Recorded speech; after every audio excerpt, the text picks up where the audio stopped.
First of all, we will discuss about the auricles. Auricles are thin-walled chambers. Why they are thin-walled? Because auricles, they have to pump the blood to the ventricles that lie just below them. So that's why they have thin wall.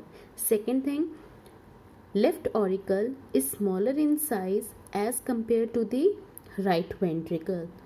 Then all of you know, both auricles, they are separated from each other with the help of septum known as interauricular septum. And what is the function of auricle? The auricles act as collecting chambers for the blood returning to the heart and pump the blood into the ventricles through auriculoventricular valve. The opening present between the auricle and ventricle is known as auriculoventricular valve. Now the next chambers are ventricles. Two ventricles, left and right, they are separated from each other by interventricular septum. The ventricles act as distributing chambers. Keep in mind, auricles act as collecting chamber and ventricles act as distributing chambers for the blood reaching from the auricles.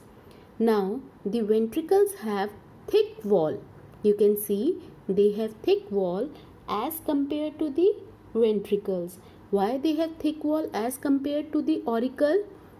As compared to the auricle, because ventricles has to pump the blood to the far off region as compared to the auricle.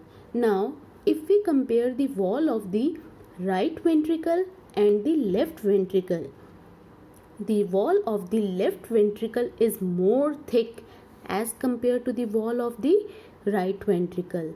Why the wall of left ventricle is more thick as compared to the wall of the right ventricle?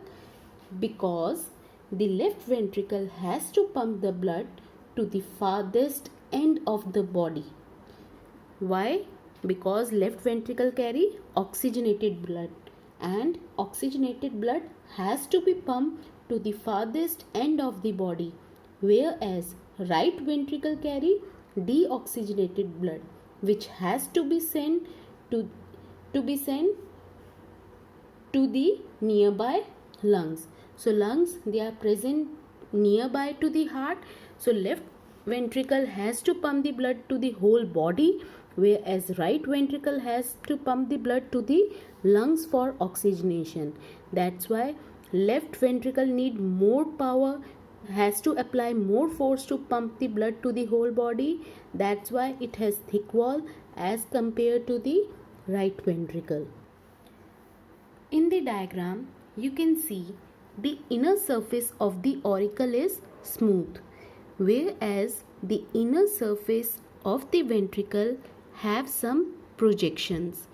Now, the inner surface of the ventricle is raised into a network of low muscular ridges. These are the low muscular ridges. These ridges are known as columnae carneae. So the inner wall of the ventricle have low muscular ridges or elevations are present which are known as columnae carneae, and a few large conical muscular elevations are there. These conical muscular elevations are there which are known as papillary muscles. So what is the difference between the columnae carneae and papillary muscles?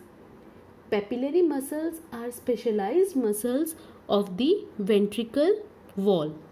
So these papillary muscles are specialized muscles of the ventricle wall, whereas columnae carneae are the muscular ridges which projects on the wall of the ventricle. Clear to everyone?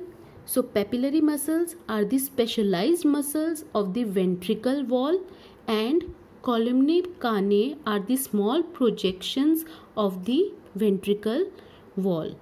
So two structures are present which form irregular structure or elevations in the ventricle wall known as papillary muscle and columnae carneae. Papillary muscles form high elevation and columnae carneae form the, you can say, narrow or small elevations. Now you can see small thread-like structures are present inside the ventricle. These are known as the chordae tendineae. We will discuss them later on. Chordae tendineae, what is their function? These chordae tendineae, they are attached to the valves present in between the auriculoventricular septum. We have studied auriculoventricular septum. It has a hole or cavity through which auricle and ventricle are connected to each other, and these space or hole, it is covered by the valve known as the auriculoventricular valve. We will study it later on, and these valves are attached to the thread-like structures known as chordae tendineae. So chordae tendineae at one end is connected to the valves and to the other end is connected to the papillary muscles and columnae carneae. Mainly they are attached to the papillary muscles.